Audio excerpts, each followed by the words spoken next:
Before we start, a quick reminder to hit the subscribe button. Only 4% of my channel is subscribed. When it reaches 1,000 subscribers, I will release a special video. Chapter 6. The Weight of Command. As the nebula outside painted swirls of color against the void, Stone's thoughts were interrupted by a soft chime at his door. Commander Alara Miles, his trusted second-in-command, stepped inside, her expression somber. She carried a sealed file, the kind that spelled grim tidings.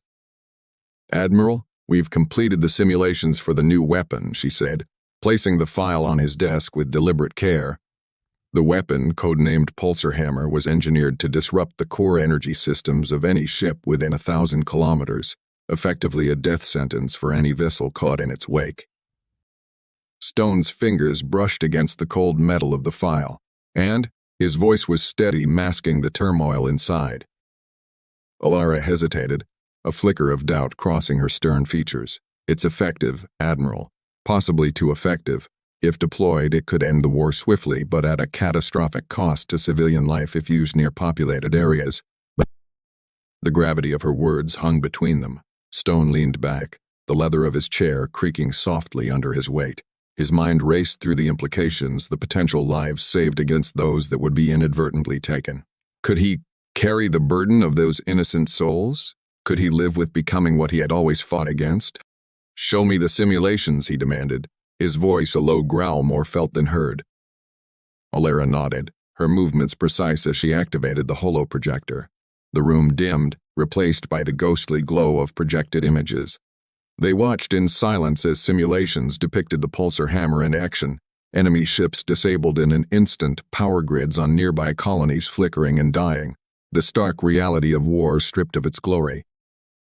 As the lights returned, Stone found himself staring not at the far reaches of space, but at his own reflection in the window, a man haunted by the specter of decisions yet made. Turning to Alara, he found a mirror to his conflict in her eyes. She knew just as well as he did the weight these choices carried. "I need to think on this, Alara," he murmured, more to himself than to her. She nodded, understanding the solitude he sought was not just a respite but a battlefield of its own. The room emptied, leaving Stone alone with his thoughts. The stars no longer held comfort, only witnesses to the burdens he bore. He pondered the lines between duty and morality, each decision a thread in the intricate tapestry of command. Outside the confines of the starfire, the galaxy spun on, indifferent to the plight of its inhabitants. Inside, Adam Stone wrestled with the shadows of what must be done against what ought to be done. In the quiet before the storm, the weight of command lay heavy on his shoulders, a burden borne in the silence of space. Chapter 7. Betrayal in the Ranks. Lieutenant Mara Kell, Stone's trusted advisor, presented the latest intelligence reports with a steadiness that belied her tension. "The Zelkar movements are as predicted. They are regrouping near the Tethys belt," she reported, her voice a calm contrast to the simmering concern in her eyes. As the meeting adjourned, Stone lingered behind, his thoughts murky with war strategies and the weight of forthcoming battles. His trusted circle, a cadre of seasoned officers and tactical experts, filed out, each absorbed in their own burdens. Alone, Stone allowed himself a moment of vulnerability, his hand resting heavily on the cool metal of the table. But peace was a luxury the Admiral could not afford long. The chirp of the communication panel snapped him back to reality. A secure line request flashed from an unknown source, yet it carried the encryption signature of the Galactic Intelligence Agency, but curiosity piqued and brow furrowed. Stone accepted the call. A hooded figure appeared on the screen, their features obscured by shadows. "Admiral Stone, what I am about to reveal must be met with absolute discretion." The voice was distorted, mechanical. "Go on," Stone replied, his voice betraying none of his skepticism. "You have a traitor among your closest ranks, one who feeds your secrets to the Zelkar," the figure disclosed, sending a spike of adrenaline through Stone's veins. "Evidence. I need solid evidence," Stone demanded, his heart pounding with a mixture of anger and dread. Seconds later, data packets began streaming through the communication channel, intercepted messages, transaction logs, and surveillance footage. Stone's gaze hardened as he saw the undeniable proof. Images flickered on the screen, showing Lieutenant Mara Kell in clandestine meetings with known Zelkar operatives. The betrayal stung with a raw, searing intensity. Mara, who had fought beside him, shared cups of Regelian brew in the quiet moments between storms, now a traitor. With the communication severed, Stone sat engulfed by a suffocating silence. He needed to act swiftly, decisively. Yet, every step felt like a descent into a darker abyss. The confrontation needed to be handled away from the prying eyes of the crew. Stone summoned Mara to his private office under the guise of planning their next strategic move. As she entered, the familiarity of her presence, a presence he had trusted implicitly, twisted the knife of betrayal deeper. Mara, Stone began, his voice steady, masking the turmoil within. We've shared many victories, faced numerous defeats. Loyalty, above all, has been the cornerstone of our relationship. Why? He pushed the damning evidence across the desk towards her. Mara's reaction was a flicker of shock, quickly smothered by a composed resignation. Admiral, I did it for us. For Nova Prime, they promised peace, an end to the bloodshed. I thought. Her voice trailed off, the certainty of her convictions crumbling before the gravity of her actions. Stone's heart ached with a potent mix of anger and sorrow. Peace built on deception is no peace at all, Mara. You've endangered us all. The guards arrived at Stone's nod, their steps echoing hollowly in the compact room. As Mara was taken away, her last look was neither of defiance nor regret, but of profound sorrow. Left alone, Stone faced the starscape beyond his window, the weight of leadership heavier than ever. Betrayal had come from within, a stark reminder that the war was far from over, and its costs were continually rising. But he had choices to make, strategies to revise, and possibly more betrayals to uncover. But first, he had to secure the trust of his crew once more, ensuring that the fabric of their unity was not irreparably torn. Chapter 8. Gathering Storm. Behind him, the command center buzzed with activity. Officers and crew members moved with purpose, their voices a low hum against the backdrop of beeping consoles and whirring machinery. The air was thick with anticipation and the weight of the impending confrontation. Admiral, the latest intel reports are in, Lieutenant Mara Klein announced, approaching with a datapad in her hand. Her expression was grave, reflecting the severity of the information she carried. Stone turned from the window, his face set in grim lines. Let's hear it, he commanded, his voice steady despite the churn of his thoughts. Mara handed him the pad, her fingers brushing his as she did so. It's confirmed, sir. The Zelkar's superweapon is beyond our initial fears. They're preparing to launch it within the next galactic rotation. If that happens, Nova Prime won't stand a chance. Stone's jaw tightened as he scanned the report. The weapon, dubbed the Star Ender by Zelkar propagandists, was capable of unleashing a pulse so devastating it could vaporize an entire planet's atmosphere in an instant. The thought of such power turned his stomach, but fear was a luxury he couldn't afford. We need a countermeasure, Stone said, looking up. His eyes met Mara's, and for a moment, his resolve wavered as he saw his own dread reflected in her gaze. We might have one, Admiral, she replied, her voice a beacon of hope amidst the encroaching darkness. Our techs have been working on an experimental shield generator. It's not been tested under these conditions, but it's designed to absorb and redistribute energy on a massive scale. Stone considered this. It was a gamble, but so was everything in war. Prepare the prototype for deployment, and get me a direct line to our allies. If we're going down, we'll go down fighting together. As Mara nodded and turned to relay his orders, Stone's attention was drawn once again to the view outside. The Allied fleet was a mosaic of technology and determination, ships from a dozen worlds, each different in design but united in purpose. They were more than a military force. They were a symbol of interstellar unity that the Zelkar sought to shatter. Hours passed as preparations surged ahead. Stone found himself on the bridge, overseeing the synchronization of the fleet's defensive strategies. Ships aligned into formation, creating layers of firepower and protection, ready to shield Nova Prime from the impending assault. Admiral, all ships report ready status. Shields are at maximum, weapons are hot. The experimental generator is in place and ready to activate on your command, reported Commander Tycho, his voice calm but underscored with an urgency that mirrored the beating of Stone's heart. Very well, Commander. Broadcast to all ships. This is it. Stand firm. Protect the Prime. For our homes, for our future, Stone declared, his voice booming over the comm system, reaching out across the void to every soul braced for battle. The response was a resounding chorus of affirmation from the fleet, a unified resolve that coursed through the starfire and beyond. Stone felt it, a surge of courage that fortified his spirit. As the Zelkar Armada appeared on the horizon, a sinister array of vessels against the backdrop of a dying star, Stone gave the order, activate the generator. Light arced across space, a vivid shield blossoming from the heart of the fleet to envelop Nova Prime. The first wave of the Zelkar assault broke against it, a tide of fury that turned to desperation as their weapon failed to penetrate. Stone watched, heart pounding, as the battle unfolded.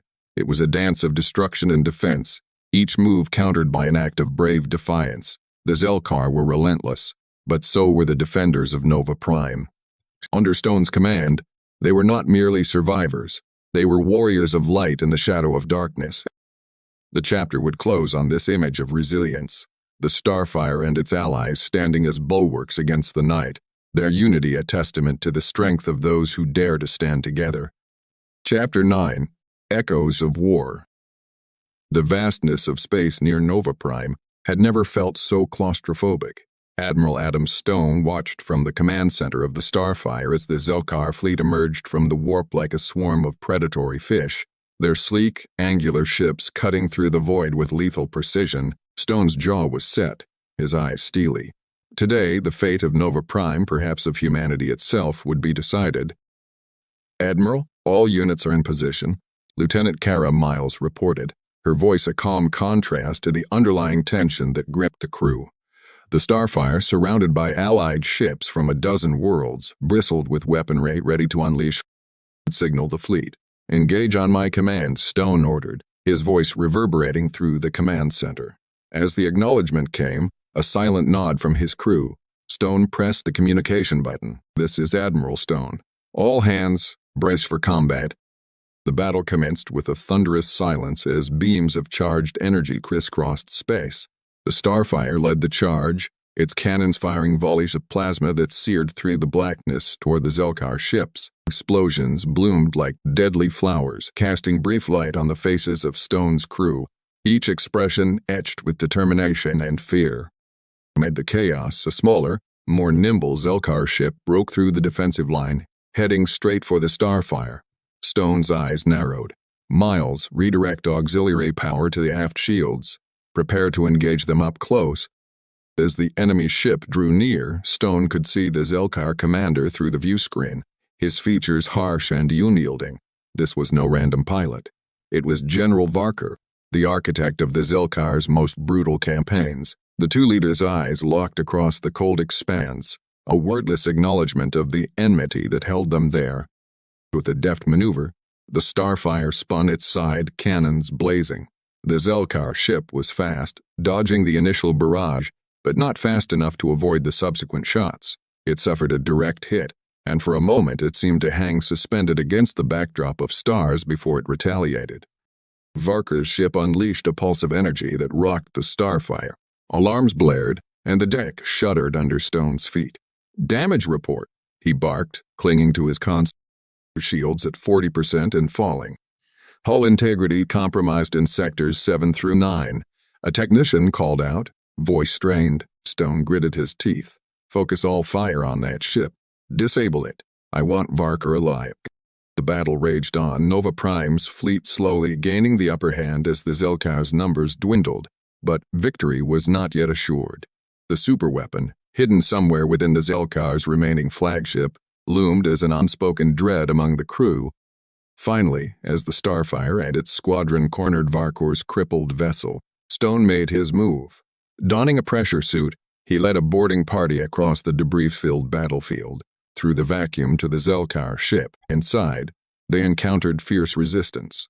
Laser fire lit the narrow corridors, the air thick with the smell of scorched metal and ozone. Stone fought at the forefront, every blast from his rifle pushing him closer to Varker. When at last they breached the command room, Stone found Varker awaiting him, as stoic as his holographic image had suggested. "Admiral Stone," Varker greeted, his tone almost respectful. "A worthy adversary at last." Stone leveled his rifle at Varker. Surrender, and call off your fleet. End this now or so help me. I'll end it for you. The tension stretched, a taut thread between two warriors bound by duty and driven by survival. Varker's gaze flicked to his fallen crew, then back to Stone. Slowly, almost imperceptibly, he outside as the ceasefire spread across the fleets. The stars no longer seemed mere points of light, but beacons of fragile hope. Stone, standing in the heart of the enemy's ship, felt the weight of the moment. This battle was over, but the war for peace had just begun. Chapter 10, Ashes of Victory. The cost had been tremendous. Nova Prime was safe for now, but the price of peace was etched deeply into the souls of those who survived. Stone's eyes, hardened by years of command, reflected a storm of emotions. Pride, sorrow, relief, each emotion a shard of the whole, piercing with its own acute sharpness. His repair crews buzzed around the damaged sections of the flagship. Stone retreated to his private quarters. The walls, usually a comfort, now felt like barriers to the world he needed to face. He activated the hologram projector, and the room was filled with the faces of the Allied leaders, their features grim but their spirits unbroken. "We have held the line," Stone began, his voice steady despite the fatigue that weighed on him like a second skin. "Thanks to your bravery, the Zelkar threat has been repelled. But our victory is not without its shadows." The leaders nodded, their faces a mosaic of the galaxy's diversity, each carrying their own stories of loss and defiance. Stone continued, "We must now think of the future. This war has taught us the value of our unity. We are stronger together than apart. And while the Zelkar have been defeated today, the galaxy remains a place of potential threats." The conversation shifted towards reconstruction and strengthening their defenses. Plans were made, resources allocated, but through it all, Stone's thoughts drifted to the personal losses endured by his crew and the Allies, each casualty a name, a face, a life that had believed in the cause they fought for. After the meeting, Stone walked through the corridors of the Starfire. The walls echoed with the faint sounds of ongoing repairs, a ship healing just as its crew. He paused by a memorial wall where the names of the fallen were displayed, a new addition for those lost in the battle. His fingers traced the etched names, and he felt a connection to each, remembering faces, smiles. In the mess hall, Stone joined his crew. They gathered not just for nourishment, but for the camaraderie that was their true sustenance. Conversations flowed around him, tales of bravery, of close calls, of those who'd made the ultimate sacrifice. It was here, among his people, that Stone felt the weight of his command most acutely. Lieutenant Kara, her arm in a sling, approached him. "We did it, sir," she said, a tentative smile breaking through her exhaustion. "We did," Stone affirmed, his hand on her shoulder in a fatherly gesture. "And we'll keep doing it, as long as it takes to secure peace." That night, as Stone looked out at the starlit galaxy from his quarters, he allowed himself a moment of vulnerability. The stars seemed to offer a silent promise of endless possibilities. Nova Prime would rebuild and perhaps, in time, find a path to lasting peace. His thoughts turned to the future, to the challenges ahead. The galaxy was vast, and their victory was but a moment in its ancient tapestry. But it was a moment of change, of hope. Stone felt that deeply, a resolve settling in his bones. As dawn approached, the first light of the distant suns filtered through the windows, casting a glow that seemed to whisper of new beginnings. Admiral Adam Stone, guardian of Nova Prime, felt ready to meet whatever challenges those new horizons might bring. Chapter 11, New Horizons. In the wake of the war's devastating crescendo, Nova Prime slowly emerged from the shadow of destruction. The colony, once a vibrant testament to human ingenuity and resilience, now bore the scars of the Zelkar Empire's wrath. As Admiral Adam Stone walked through the recovering districts, his gaze fell upon the rebuilt structures and the faces of those who had endured the unthinkable. Each step was a reminder of the price paid for peace. The air was thick with the scent of fresh construction materials, polymer, and alloy melded under the skilled hands of both human and alien workers. Unity, once a strategic necessity, had blossomed into a shared commitment to rebuild stronger than before. Children played among the new buildings, their laughter a balm to the weary souls of the colony's defenders. Stone stopped by a memorial erected in the center of the main plaza. It was a simple, yet elegant structure, consisting of a series of intertwined spirals rising toward the sky, each spiral representing a member world of the Alliance. He traced the names engraved upon the metallic surface, each a stark reminder of the lives lost. As he stood there, veterans and civilians alike approached, nodding solemnly at him or pausing to share a quiet word of gratitude. Their respect weighed heavily on him, a mantle of responsibility he had never sought, yet could not bear. In the solitude of his office aboard the Starfire, now orbiting the planet as a guardian rather than a war machine, Stone pondered the future. The holographic display before him flickered with star maps and potential threats, but his mind was elsewhere. It wandered to the far edges of explored space, to the uncharted territories that the Zelkire had once roamed freely. With the enemy's fleet now scattered and their command structure in disarray, the galaxy's political landscape was shifting. New threats would emerge, but so would new opportunities. A gentle chime announced the arrival of General Leah Tavar, his trusted second-in-command, and an alien whose people had been among the first to join forces with Nova Prime. Leah's presence was always a stark contrast to the human-centric views that occasionally pervaded the command deck. Her bright, keen eyes reflected a universe of possibilities. "Adam, you've been staring at that map for hours," she said with a soft, musical lilt that carried both concern and amusement. "Perhaps it's time to look beyond the stars for your answers." Stone smiled faintly, appreciating her wisdom. "Perhaps you're right, Leah. It's not just about defending our borders anymore. We have a chance to build something lasting here, a coalition not just for survival but for the prosperity of all." I discussed the potential of a galactic union, a federation of worlds united not by fear of annihilation but by shared goals and mutual benefits. As they talked, Stone felt a shift within himself. The war had changed him, had carved away parts of his soul, but in their place grew something new, a vision for the future, not just for Nova Prime, but for all sentient beings willing to share in the dream of peace. The chapter closed with Stone gazing out of the viewport at the twinkling stars. Each one held a story, a mystery, or perhaps a new ally. With the lessons of the past etched into his heart, he was ready to navigate the uncharted waters of diplomacy and interstellar relations. The war had taught him the cost of conflict, and now peace offered the promise of infinite horizons. As the stars beckoned, Adam Stone knew one thing for certain. The journey ahead would be fraught with challenges, but for the first time in a long while, hope outshone the darkness of space.